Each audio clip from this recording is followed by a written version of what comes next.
સુરતના અડાજણ વિસ્તારમાં રત્ન કલાકારનો ગળે ફાંસો ખાઈ આપઘાત કર્યો। હીરામાં મંદીને કારણે આર્થિક તંગીને કારણે ભીસમાં આવી રત્ન કલાકારે આપઘાત કર્યો। સુરતના અડાજણ વિસ્તારમાં રહેતા 41 વર્ષીય મેહુલ ચૌહાણ દ્વારા આત્મહત્યા કરાઈ। 15 વર્ષથી સુરત શહેરમાં પંડોલ વિસ્તારમાં હીરા ઘસવાનું કામ કરતા હતા મૃતક મેહુલ ચૌહાણ।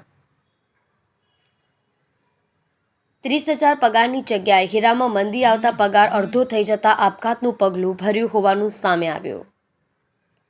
મૃતકને 2 છોકરાઓ છે। મોટી છોકરી 10મા ધોરણમાં અભ્યાસ કરે છે, છોકરો 5મા ધોરણમાં ભણે છે। મૃતકના પરિવાર દ્વારા સરકાર પાસે ન્યાયની માંગણી કરાઈ। જી આપનું નામ? તુલસીભાઈ વાઘેલા મારું નામ। કાકા, જે આપઘાત કર્યું છે શું કારણ હતું અને શું નામ હતું? એનું નામ મેહુલભાઈ ચૌહાણ હતું। ઉંમર એની 41 વર્ષની હતી। પરિવારમાં એને મિસિસ અને એક છોકરી છે મોટી, અને એક છોકરો છે। જે છોકરી છે 10મા ધોરણમાં ભણે છે, છોકરો કંઈ 5મા ધોરણમાં ભણે છે। ત્યારે બોર્ડની એક્ઝામ ચાલે છે। અને બીજા નંબરમાં શું કે દિવાળી પછી હીરામાં મંદી ચાલે છે। મંદીના હિસાબે જે પહેલાં કામ કરતો હતો એનાથી કામ એનું ઓછું થઈ ગયું, 50% કામ થઈ ગયું। એટલે હવે એ પણ આ રીતે આર્થિક મતલબમાં આવી રીતે એનું મગજ ચાલતું જ નહીં હતું કે અડધા કામને સ્કૂલની ફીસ ભરવી, ટ્યુશનની ફીસ ભરવી, ઘર ચલાવવું, આ બધા પ્રોબ્લેમો એના હિસાબે થોડું એનું મગજ એ રહેતું હતું।